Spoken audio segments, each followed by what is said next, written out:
सबसे पहले इस वक्त की बड़ी खबर आपको बता दें, जम्मू कश्मीर से ये अहम खबर है। डीजीसी आरपीएफ कुलदीप सिंह कश्मीर के दौरे पर। कुलदीप सिंह आला सिक्योरिटी ओहदेदारों से बातचीत करेंगे, कश्मीर की सिक्योरिटी के सूरत हाल का जायजा लेंगे। कुलदीप सिंह एनआईए के डीजी भी हैं। तो अहम खबर आपको बता रहे हैं, जम्मू कश्मीर से ये बड़ी खबर जुड़ी हुई है। डीजीसी आरपीएफ कुलदीप सिंह कश्मीर के दौरे पर है। कुलदीप सिंह आला सिक्योरिटी ओहदेदारों से बातचीत करेंगे, कश्मीर की सिक्योरिटी सूरत हाल का जायजा लिया जाएगा। आपको बता दें, कुलदीप सिंह एनआईए के डीजी भी हैं। हमारे नुमाइंदे परवेज इस वक्त हमारे साथ जुड़ चुके हैं। परवेज, कुलदीप सिंह कश्मीर के दौरे पर और सिक्योरिटी सूरत हाल का जायजा लिया जाएगा। बिल्कुल मुनज़्ज़ा, बहुत अहम इस दौरे को माना जा रहा है। जो डीजी सीआरपीएफ हैं कुलदीप सिंह, और साथ में वो एडिशनल चार्ज उनके पास है ये डीजी एनआईए का भी। तो जो हालिया वाक़ात और यहाँ पे पेश आए हैं, जो हालात बने हैं रिसेंटली, चाहे वो माइनॉरिटी टीचर्स की किलिंग की बात हो यहाँ पे, या फिर जो सिचुएशन एस्केलेट हुई है तकरीबन 5 के करीब कल ही हमने एनकाउंटर्स देखे हैं। यहाँ पे शोपियान में 5 के करीब मिलिटेंट्स को मार गिराया गया। और अगर बॉर्डर्स पे भी देखें तो बॉर्डर्स भी फ्लेयर अप हो गए हैं, बॉर्डर्स भी गर्म है इस टाइम। तो ऐसे में जो ये विजिट है इसको काफी इंपॉर्टेंट माना जा रहा है। और बताया जा रहा है कि जो हमारी बात हुई सीआरपीएफ के अधिकारियों के साथ, उनका कहना था कि जो ये डीजी का विजिट है ये पर्टिकुलरली जो यहाँ पे सिक्योरिटी एजेंसीज सिनर्जी में काम कर रही हैं, तो उनसे ये फीडबैक लेंगे, यहाँ पे उनसे मुलाकात करेंगे और जो करंट सिचुएशन है उसके हवाले से अपडेट ये लेंगे।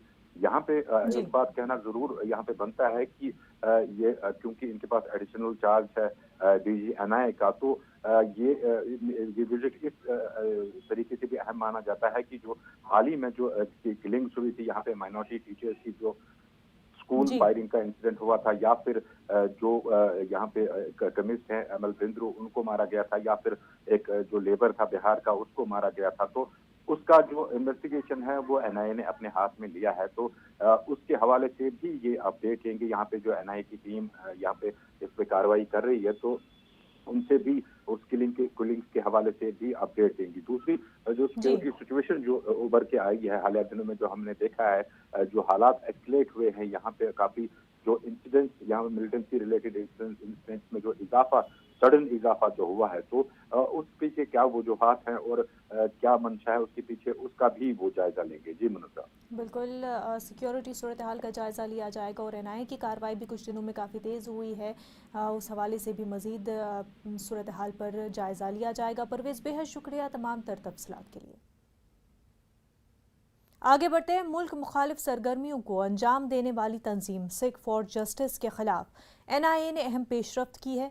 एनआईए की एक आला सतह की टीम कनाडा जाएगी। ये टीम खालिस्तानी मिलिटेंटों की फंडिंग का जायजा लेगी। सिख फॉर जस्टिस तंजीम पर हिंद मुखालिफ सरगर्मियों के लिए खालिस्तानी मिलिटेंटों को फंड फराहम करने का इल्ज़ाम है। एसएफजे से जुड़ी कई गैर सरकारी तंजीमें भी एनआईए की रडार पर हैं। हमारे नुमाइंदे शंकर इस वक्त हमारे साथ जुड़ चुके हैं। एनआईए की काफी अहम कार्रवाई होने जा रही है। निश्चित तौर पे देखिए, ये काफी महत्वपूर्ण अपडेट्स कहा जा सकता है। और जिस तरह से केंद्रीय जांच एजेंसी एनआईए लगातार सिख फॉर जस्टिस नाम के जो संस्था है उसके खिलाफ कई एफआईआर पहले रजिस्टर कर चुकी है। और जिस तरह से इस संस्था के द्वारा कई बार इस संस्था पे जो आरोप लगे थे कि भारत विरोधी गतिविधियों का अंजाम देने में ये काफी सक्रिय है, और खास तौर पर ये विदेश में बैठा हुआ इसका जो इस संस्था का जो चीफ है विदेश में बैठ करके भारत विरोधी गतिविधियों का अंजाम देता है। और कुछ ऐसे भी कनेक्शन सामने आए थे कि कनाडा से कुछ एनजीओ के मार्फत से बकायदा भारत में फंड भेजे जा रहे हैं। उस एनजीओ वो लगातार वहां से एक्टिव है और वहां से किस तरह से बकायदा भारत के अंदर में पैसे भेजा जा रहा है और भारत के अंदर उन लोगों को पैसा भेजा जा रहा है जो भारत विरोधी गतिविधियों में शामिल रहते हैं। तो इन तमाम मामलों पर जाकर एनआईए के अधिकारी वहां अपने समकक्ष अधिकारियों से मिलेंगे और उस एनजीओ और उससे संबंधित तमाम जानकारियों को आपस में शेयर करेंगे। और उसके बाद वहां पर किस तरह से दस्तावेज या किस तरह से मदद कनाडा के अधिकारियों के द्वारा किया जाएगा वो देखना लाजमी होगा। हालांकि जो दो देशों के बीच का मसला होता है वो विदेश मंत्रालय के द्वारा देखा जाता है, जो कूटनीतिक तरीके से उस मसले पर चर्चा की जाती है। लेकिन जिस तरह से हमारे सूत्र बता रहे हैं कि केंद्रीय जांच एजेंसी एनआईए के 4 से 5 अधिकारियों का एक टीम वो कनाडा जाएगा और कनाडा में जाकर के सिख फॉर जस्टिस और उस संस्था से जुड़े हुए तमाम लोगों के बारे में और खास तौर पर उस भारत विरोधी गतिविधियों को अंजाम देने वाले लोगों के खिलाफ तमाम जो जानकारियां वो मांगी जाएंगी। जी शंकर, बेहद शुक्रिया आपका। आगे बढ़ते हैं। इंदौर के थाना खरेल में हुए फिरका वाराना तशद्दुद से लोगों में खौफ और दहशत का माहौल है।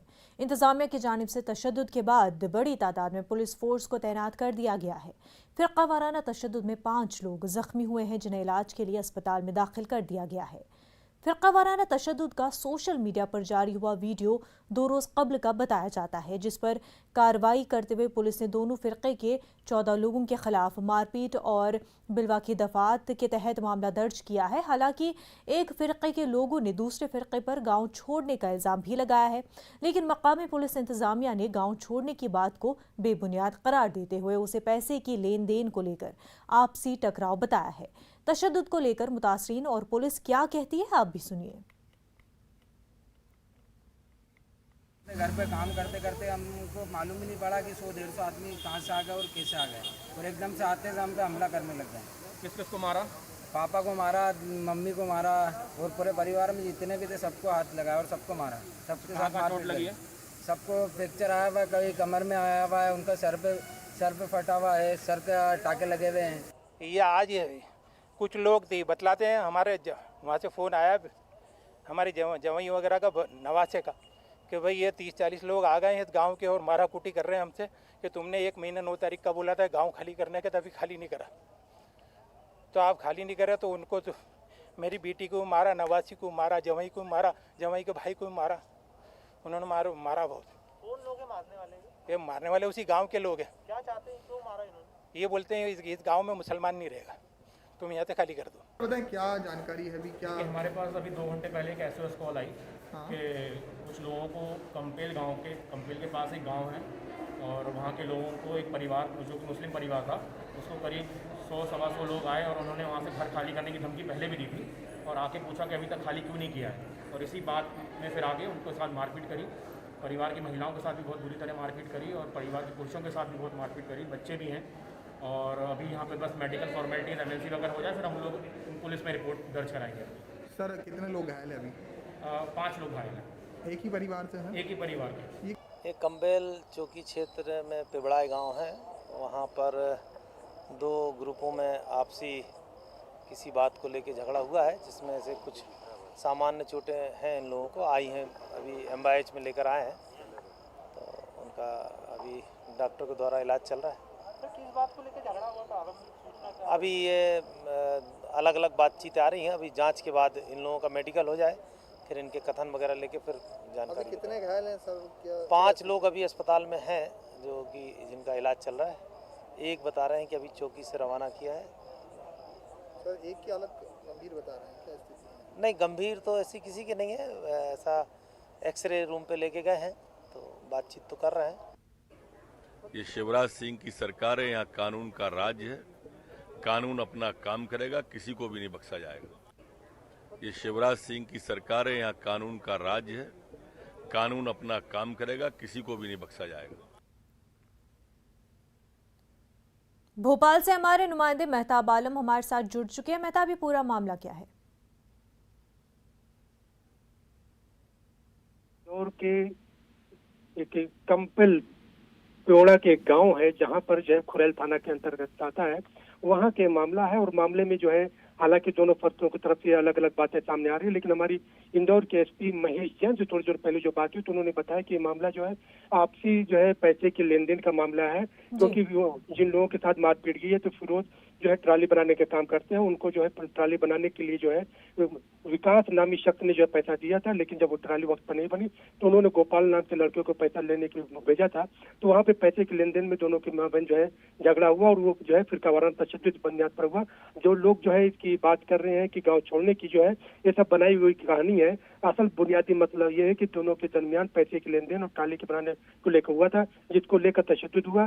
दोनों तरफ से जो है मामले दर्ज किए गए हैं और अब तक इस मामले में जो है 14 लोगों के खिलाफ मारपीट और बलवा के मामले दर्ज किए गए हैं। कुछ लोगों की गिरफ्तारी की गई है और आगे भी गिरफ्तारी होगी। मुनज़्ज़ा, इस पर जो लोग जिस तरह से बयान आ रहा है उनका लेकिन इस हवाले से अलग ही रद्द-ए-अमल सामने आ रहा है मेहताब। इसमें देखिए कोई जो है एक तफरीके के जरिए कहा गया है कि मुस्लिम खानदान को जो है गांव छोड़ने की जो है दबाव बनाया जा रहा है।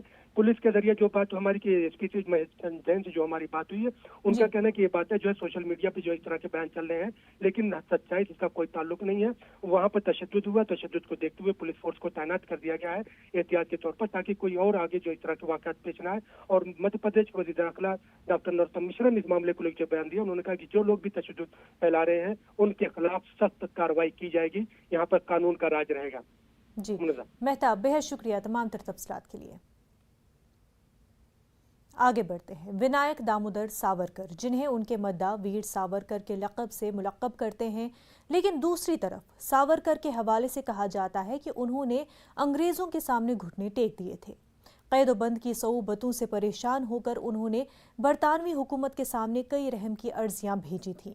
इस हवाले से वज़ीर दिफ़ा राजनाथ सिंह ने एक प्रोग्राम में इन बातों को अफवाहों से ताबीर किया। उन्होंने कहा कि सावरकर के हवाले से झूठ फैलाया जाता है। ये बार बार कहा जाता है कि उन्होंने जेल से रिहाई के लिए बरतानवी हुकूमत के सामने रहम की दरख्वास्तें दायर की, जबकि हकीकत ये है कि महात्मा गांधी ने उनसे रहम की दरख्वास्तें दायर करने को कहा था। और सावरकर के खिलाफ झूठ फैलाया गया। बार बार यह बात कही गई कि उन्होंने अंग्रेजी सरकार के सामने अनेकों मर्सी पिटीशन फाइल की, लेकिन सच्चाई है कि मर्सी पिटीशन उन्होंने अपने को रिहा किए जाने के लिए नहीं फाइल की थी। सामान्यतया जो एक कैदी को एक पूरा अधिकार होता है कि मर्सी पिटीशन फाइल करना चाहे तो वह कर सकता है। महात्मा गांधी ने उन्हें कहा था कि आप मर्सी पिटीशन फाइल करो। महात्मा गांधी के कहने पर उन्होंने मर्सी पिटीशन फाइल की थी और महात्मा गांधी ने अपनी तरफ से यह अपील की थी। उन्होंने कहा था यदि सावरकर जी को रिहा किया जाना चाहिए, जैसे हम शांतिपूर्ण तरीके से आजादी हासिल करने के लिए आंदोलन चला रहे हैं, वैसे ही सावरकर जी भी आंदोलन चलाएंगे। यह बात महात्मा गांधी जी ने कही थी, लेकिन उनको बदनाम करने के लिए इस प्रकार की कोशिश की जाती है कि मर्सी पिटीशन फाइल की थी, उन्होंने क्षमा याचना मांगी थी, अपनी रिहाई की बात कही थी। यह सब सारी बातें बेबुनियाद और गलत हैं और सावरकर के खिलाफ झूठ फैलाया गया। वहीं सावरकर की हिमायत में राजनाथ के बयान पर असदुद्दीन ओवैसी का रद्द-ए-अमल भी सामने आया है। उन्होंने कहा कि वो मस्ख़शुदा तारीख पेश कर रहे हैं। अगर यही चलता रहा तो वो महात्मा गांधी की जगह सावरकर को बाबा कौम बना देंगे। देखिए, जो आरएसएस के सरसंघचालक हैं जनाब मोहन भागवत, वो हमेशा आधा सच और पूरी झूठ बोलते। वो क्या वो इस बात का भी इनकार कर देंगे कि सावरकर ने अंग्रेज़ों को कितने माफ़ीनामे के ख़त लिखे, कि ये भी झूठ है। अगर ऐसा ही सिलसिला चलता रहा तो महात्मा गांधी को फादर ऑफ द नेशन हटाकर सावरकर को फादर ऑफ द नेशन बना देंगे लोग। तो ये इनका ये तो आंखों में धूल झोंकने के आदी हैं लोग, और ये समझते हैं कि इस तरह से कवर अप करेंगे, इस तरह से आदि सच और पूरा झूठ बोलेंगे तो देश एक्सेप्ट करना शुरू कर देगा। मरकजी वजीर मुख्तार अब्बास नकवी ने न्यूज़ 18 से खास बातचीत की है। मुख्तार अब्बास नकवी ने कहा कि आज़ादी के बाद मुल्क में स्यूडो सेक्युलर सिंडिकेट बना, जिसने कई मुजाहिदीन आज़ादी को बदनाम किया। केंद्रीय मंत्री मुख्तार अब्बास नकवी उनसे बात करना। सर, जिस तरह से कहा गया, मोहन भागवत जी ने भी कहा कि सावरकर जी को जो है उनकी छवि को गलत तरह से पेश किया गया। आज़ादी के बाद एक ऐसा स्यूडो सेक्युलर सिंडिकेट था जिसने तमाम ऐसे जो हमारे महानायक थे, हमारे स्वतंत्रता संग्राम के महान सेनानी थे, उनको खलनायक बनाकर पेश करने की कोशिश की और एक परिवार तक पूरे के पूरे स्वतंत्रता संग्राम की गाथा को सीमित करने की कोशिश की। जहाँ तक वीर सावरकर का सवाल है, वो उनकी कुर्बानी और उनका नेतृत्व देश के लिए गौरव का विषय था। और मैंने तो खुद सेलुलर जेल में जाकर के देखा है, जिस वक्त की कांग्रेस पार्टी के एक मिनिस्टर ने वीर सावरकर की पट्टिका को निकलवा करके फेंकवा दिया था कि वो कम्युनल थे, उनकी यहाँ पट्टिका नहीं रहेगी। ये वो वीर सावरकर जो कि काले पानी में सेलुलर जेल में नज़रबंद थे, जिनके साथ की जुल्म की पराकाष्ठा हुई थी। तो मुझे लगता है कि ये जो इस तरह के सीडो सेकुलर सिंडिकेट की एक साजिशी और षड्यंत्रकारी जो चीजें थी वो एक्सपोज हो रही हैं। सर, ये भी कहा जा रहा था कि कल मोहन भागवत जी ये भी बोल रहे थे कि वो किसी के खिलाफ नहीं थे, वो अगर उनका हिंदुत्व था तो वो साथ ही साथ वो मुस्लिम शायरी भी किया करते थे। देखिए, मुझे लगता है कि इसमें मजहब किसी भी इस तरह के राष्ट्र भक्ति और हुब्बुल वतनी के जुनून और जज्बे के साथ मजहब कभी जो है आड़े नहीं आता। वो पक्के हिंदू थे, उनके दोस्त जो थे वो पक्के मुसलमान थे। जाके आप इतिहास देख लीजिए, जिस इतिहास को कि काले पन्नों में जो है वो सेकुलर सिंडिकेट ने छिपा रखा है। संतरीश के साथ विनीत कुमार, न्यूज 18 दिल्ली। उत्तर प्रदेश के वजीर आला योगी आदित्यनाथ आज गोरखपुर का दौरा करेंगे, जहां वो आज महंत उवैद्यनाथ गवर्नमेंट कॉलेज जंगलकोड़िया का इफ्तिताह करेंगे। इस दौरान वजीर आला के साथ यूपी के डिप्टी सीएम दिनेश शर्मा भी मौजूद रहेंगे। कामयाबी की कोई कहानी एक दिन में मुकम्मल नहीं होती, लेकिन अगर ईमानदारी, लगन और जद्दोजहद हो तो कामयाबी की कहानी एक दिन मुकम्मल जरूर होती है। मुल्क में दूध का इनकलाब लाने वाले अमूल का सफर गुजरात के सिर्फ 2 गांव से शुरू हुआ था। 75 साल का हो चुका अमूल भी पूरे मुल्क के साथ आज़ादी के अमृत महोत्सव का जश्न मना रहा है। आइए हम आपको अमूल की कामयाबी की सुनहरी तारीख से मुतारिफ कराते हैं।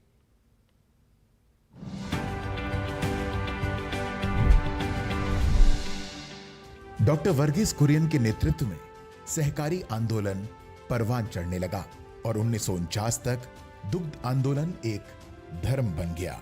किसान खुशहाल होने लगे। जो दूध पहले मजबूरन कम दाम पर बेचना पड़ता था, अब उसकी अच्छी कीमत मिलने लगी। किसानों की आमदनी तो बढ़ने ही लगी, साथ ही जाति, पंथ, धर्म और लिंग आधारित भेदभाव भी खत्म होने लगा। दूध के संगठित कारोबार ने किसानों के लिए विकास की नई राह बना दी। ब्रेक के बाद आपका खैर मकदम है। इंद्रप्रस्थ गैस लिमिटेड यानी IGL ने CNG PNG के दाम में फिर इजाफा किया है। कंपनी ने ट्वीट करके बढ़े हुए दामों का ऐलान किया है। ट्विटर पर जानकारी के मुताबिक आज सुबह 6 बजे से कीमत में इजाफा हो चुका है। इस हिसाब से दिल्ली में फी किलो CNG 49 रुपये 76 पैसे का हुआ, जबकि PNG की कीमत 35 रुपये 11 पैसे हो गया है। वाज़ेह हो कि 12 दिन में दूसरी बार CNG और PNG की कीमतों में इजाफा हुआ है। इससे पहले 1 अक्टूबर को भी कीमत में इजाफा किया गया था। IGL ने एक ट्वीट में कहा है कि जो लोग IGL कनेक्ट मोबाइल ऐप से सेल्फ बिलिंग ऑप्शन का इस्तेमाल करते हैं तो उन्हें PNG की कीमत में 15 रुपये की छूट मिलेगी।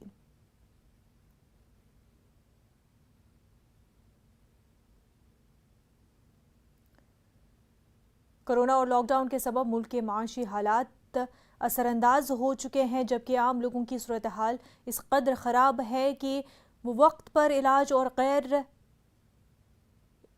नहीं कर पा रहे हैं। ऐसे ही लोगों की मदद के लिए वहदत इस्लामी हिंद ने आकोला में तिबी इमदाद शुरू की। इसकी एक कड़ी में आंखों की जांच का एक कैंप रखा गया। वहदत इस्लामी की जानिब से मुनक्किदा इस कैंप में सैकड़ों अफराद ने इस्तिफादा हासिल किया है।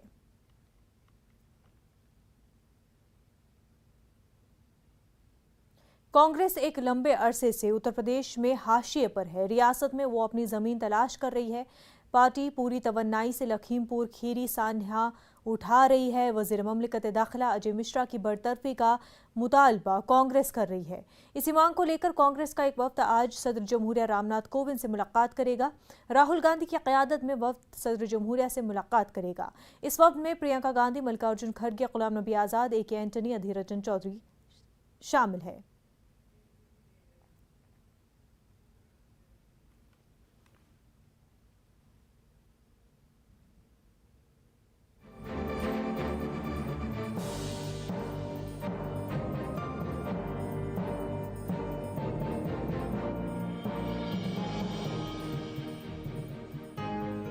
बहुत धन्यवाद माननीय आपका, और आप सभी को बहुत बहुत बधाई। आइए इसके बारे में कुछ और जानने के लिए एक छोटी सी फिल्म देखते हैं। दिल्ली के हृदय में बसा प्रगति मैदान दशकों से रहा है राष्ट्र की प्रगति के प्रदर्शन का प्रतीक। विकास की नित नई बुलंदियों को छूते देश की आवश्यकता के अनुरूप प्रगति मैदान के इंफ्रास्ट्रक्चर को आधुनिक और भविष्योन्मुखी बनाने की लगातार महसूस की जा रही थी जरूरत। देश की राजधानी बने देशवासियों की आकांक्षाओं, देश के संकल्प और देश के सामर्थ्य का भव्य प्रतीक। इसी सोच के साथ प्रधानमंत्री नरेंद्र मोदी जी के यशस्वी नेतृत्व में दिल्ली में विश्व स्तरीय इंफ्रास्ट्रक्चर की दिशा में पिछले कुछ वर्षों में समग्र और सतत प्रयास किए गए हैं। उसी कड़ी में शामिल है